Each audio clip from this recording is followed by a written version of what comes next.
Assalamualaikum warahmatullahi wabarakatuh. Yang kami hormati, eh, Bapak Muhammad Maulana Zimatun selaku dosen pengampu mata kuliah Teknologi Hijau. Pada kesempatan kali ini, eh, kami izin ingin mempresentasikan mengenai peran CCUS, transisi energi, energi terbuka, dan bioenergi dalam mewujudkan net zero emission di Indonesia.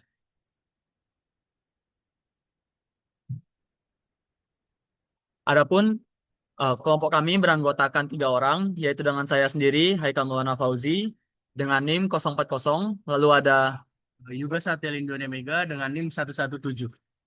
Dan saya Muhammad Rafi Arazak dengan NIM 123. Nah, sebelum masuk lebih jauh, sebenarnya apa sih dan bagaimana transisi energi di Indonesia? Apa saja tantangan serta peluang yang mesti kita hadapi? Pertama itu kita tahu mengenai target net zero emission. Kita sering mendengar bahwasanya Indonesia itu sendiri menargetkan net zero emission pada tahun 2060, yaitu menurut transformasi besar sektor energi nasional.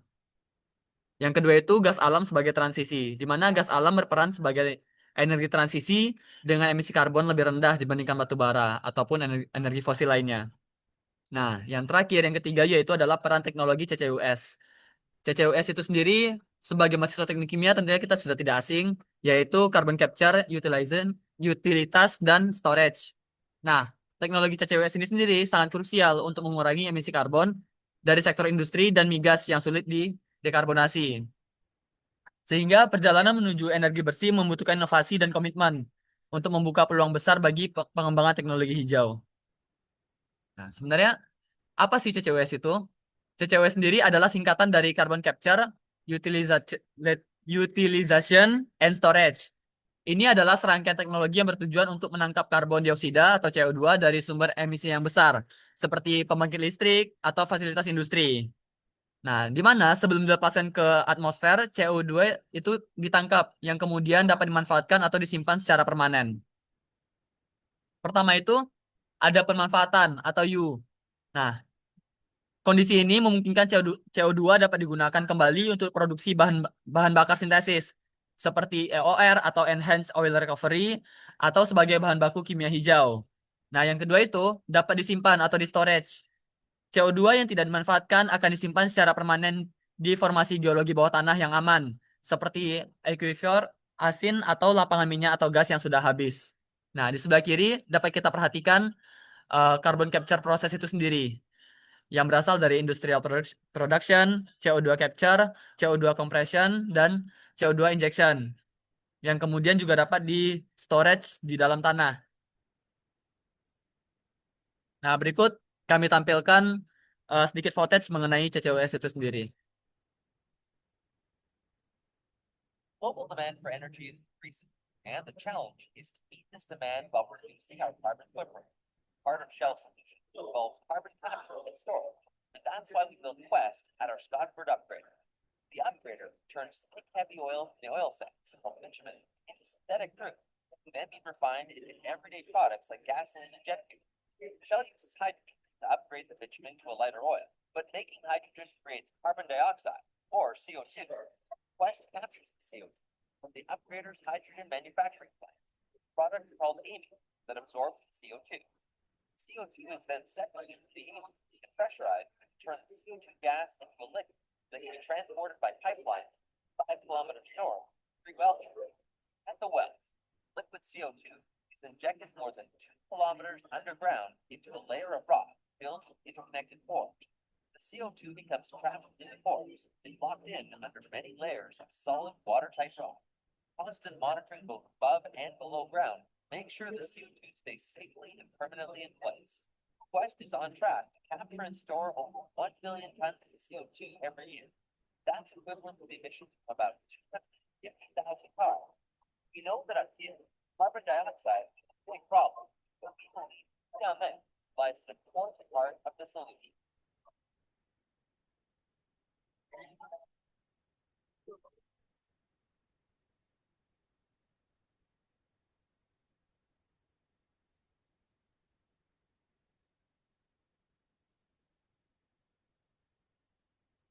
Baik, Nah, itu tadi merupakan sedikit gambaran proses bagaimana CCUS atau carbon capture dapat dilaksanakan.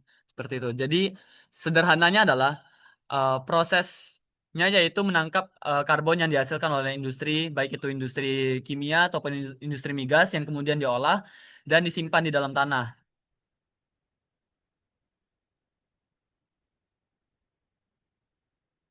Berikutnya akan dilanjutkan oleh teman saya. Berikutnya yaitu terdapat proyek CCUS di Indonesia. Studi kasus Ironfield di Aceh. Salah satu proyek ini paling signifikan di Indonesia yang sedang dikembangkan di Ironfield, yaitu di Aceh. Proyek ini dipelopori oleh PT Energi Mega Persada dan anak perusahaannya, yang menunjukkan komitmen Indonesia dalam mengimplementasikan teknologi penangkapan karbon. Kapasitas besar, Ironfield memiliki potensi penyimpanan karbon hingga 16 triliun kaki kubik, menjadikannya salah satu fasilitas terbesar di Asia Tenggara. Lalu progresnya yaitu studi kelayakan proyek diharapkan bisa selesai pada tahun 2026. Lalu ada dukungan regulasi di mana pemerintah Indonesia secara aktif mendukung proyek ini melalui kerangka regulasi yang kuat dan pembentukan divisi khusus untuk pengelolaan karbon.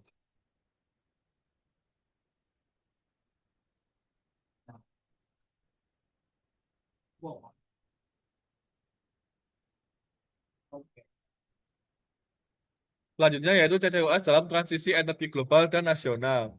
Yang pertama, terdapat dampak global. Menurut IEA, CCUS ini dapat mengurangi emisi karbon di global hingga 17% pada 2050. Kemudian di sektor industri, hal ini sangat vital untuk sektor yang sulit didekarbonisasi, seperti semen dan juga baja. Adapun target nasional, yaitu Indonesia menargetkan 35 juta ton CO2 tertangkap pada 2030 dan 200 juta ton pada 2050. Adopsi CCUS adalah langkah strategis untuk memenuhi target iklim dan membangun ekonomi jauh.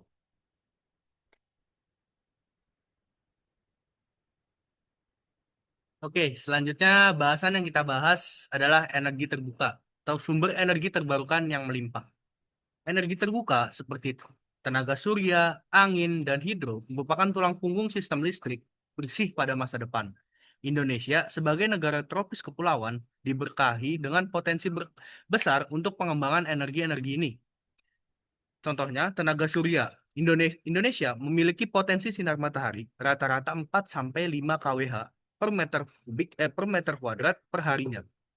Lalu, dalam sektor tenaga angin, garis pantai yang panjang menawarkan potensi angin laut yang signifikan. Lalu yang terakhir ada integrasi.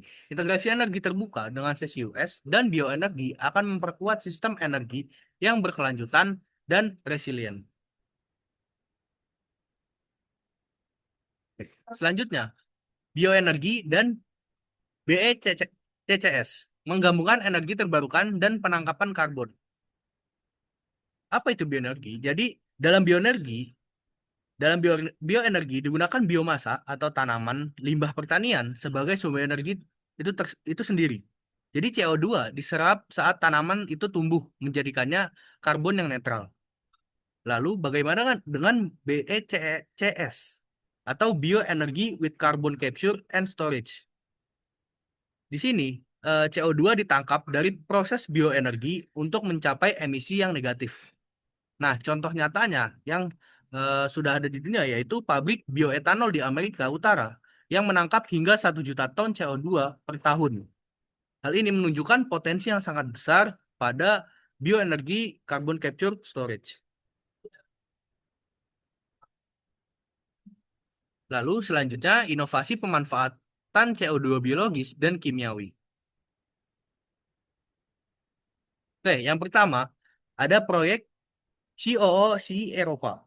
Proyek ini dikembangkan di Eropa dengan teknologi fermentasi CO2 yang berhasil mengubah CO2 yang ditangkap menjadi biometan dan biosuccinic acid yang merupakan dua bahan baku penting untuk produksi bioplastik. Lalu yang kedua, ada potensi replikasi di Indonesia. Membuka peluang besar untuk mengembangkan teknologi yang serupa di Indonesia dengan memanfaatkan sumber daya biomasa lokal untuk mengubah emisi menjadi produk bermanfaat. Lalu selanjutnya, mendukung ekonomi yang sirkular.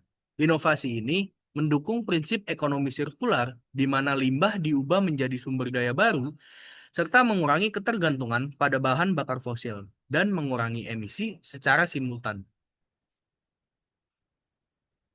Maka dari itu, mengubah limbah CO2 menjadi produk yang lebih bernilai adalah kunci menuju ekonomi sirkular yang berkelanjutan.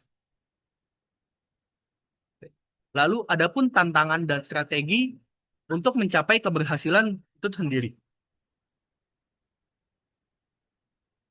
Oke, yang pertama itu biayanya tinggi.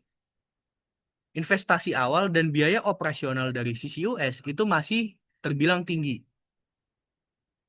Lalu, adanya resiko kebocoran, di mana potensi kebocoran CO2 dan kebutuhan monitoring yang bisa dibilang ketat. Lalu strateginya itu dengan berkolaborasi antara pemerintah, swasta, dan riset harus berkolaborasi eh, agar dapat menjawab tantangan-tantangan untuk mencapai keberhasilan eh, net zero emisi. Lalu yang terakhir ada insentif.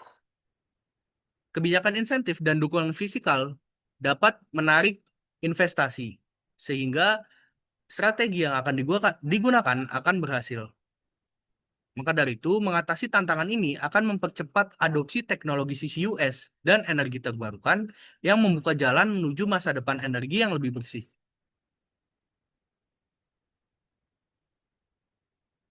Baiklah, adapun kesimpulan yaitu sinergi CCUS, energi terbuka, dan bioenergi untuk masa depan energi Indonesia. Yang pertama yaitu CCUS, di mana solusi penting ini berguna untuk mengurangi emisi dari sektor industri yang sulit didekarbonisasi, mendukung transisi menuju net zero emission. Kemudian energi terbuka dan bioenergi, yang di mana memperkuat transisi ini menuju energi bersih dan berkelanjutan, di mana memanfaatkan potensi sumber daya alam Indonesia. Selanjutnya yaitu kepemimpinan regional. Dengan dukungan regulasi dan investasi, Indonesia berpotensi menjadi pemimpin regional dalam teknologi CCUS.